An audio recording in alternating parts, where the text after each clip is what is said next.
எழுதப்பட்ட கடவுளின் வார்த்தை வழியாக நாம் ஞானத்தை பெறுகிறோம். தூதர்கள் வழியாக நாம் ஞானத்தை பெறுகிறோம். மீட்கப்பட்ட தூயவர்கள் வழியாக நாம் ஞானத்தை பெறுகிறோம். பிறர் கூறும் வார்த்தை வழியாக நாம் ஞானத்தை பெறுகிறோம்.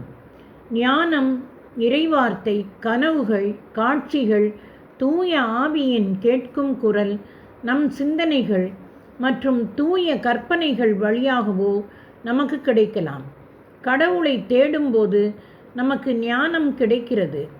கடவுளின் வார்த்தையை தியானிக்கும் போது நாம் ஞானத்தை பெறுகிறோம். நாம் அமைதியில் இருக்கும்போது ஞானம் நமக்கு கிடைக்கிறது. நாம் ஆவியில் நிறையும் போது ஞானத்தை பெறுகிறோம். நாம் ஜெபிக்கும்போது கடவுளின் ஞானத்தினால் வழி நடத்தப்படுகிறோம்.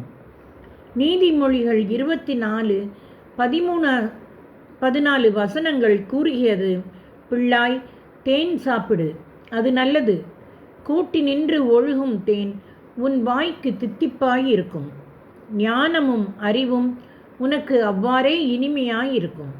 அவற்றை நீ அடைந்தால் முடிவில் உனக்கு பலன் கிடைக்கும். உன் நம்பிக்கை வீண் போகாது. ஜெபத்தின் வழியாக கடவுளை தேடுவதே எப்போதும் கடவுளின் ஞானத்திற்கு திறவுகோலாக இருக்கிறது. சுய விடுதலை. உங்கள் வாழ்க்கையில் ஜெபம் கொண்டு வரும் மிக அழகான காரியம் சுய விடுதலை. உங்களிலிருந்து பிசாசை விரட்ட வேண்டும் என்று நான் கூறவில்லை.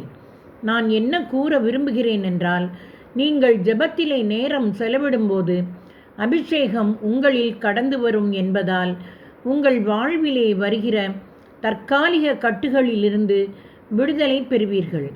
இந்த கட்டுகள் சிறியவையாகவும் பெரிய பாதிப்புகளை உண்டாக்குவதற்கு அடித்தளத்தை ஏற்படுத்தி கொடுக்கிறவைகளாகவும் இருக்கின்றன.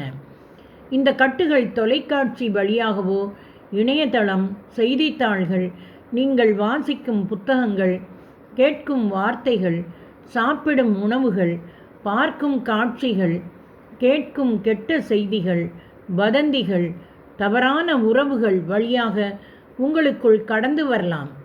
அவைகள் உங்களை வசதி குறைவாக உணர வைக்கலாம், சிந்தனைகளை குழப்பலாம், மேலும் உங்களை வியாதி உள்ளவர்களாகவோ சோர்வு உள்ளவர்களாகவோ மாற்றலாம். நீங்கள் இயேசுவின் இரத்தத்தினால் தினமும் கழுவப்பட வேண்டியது அவசியம். மேலும் ஜெபத்தின் வழியாக உணரக்கூடிய தூய ஆவியின் பிரசன்னத்தினால் நிரப்பப்படுவதும் அவசியம். தொடர்வோமா நண்பர்களே?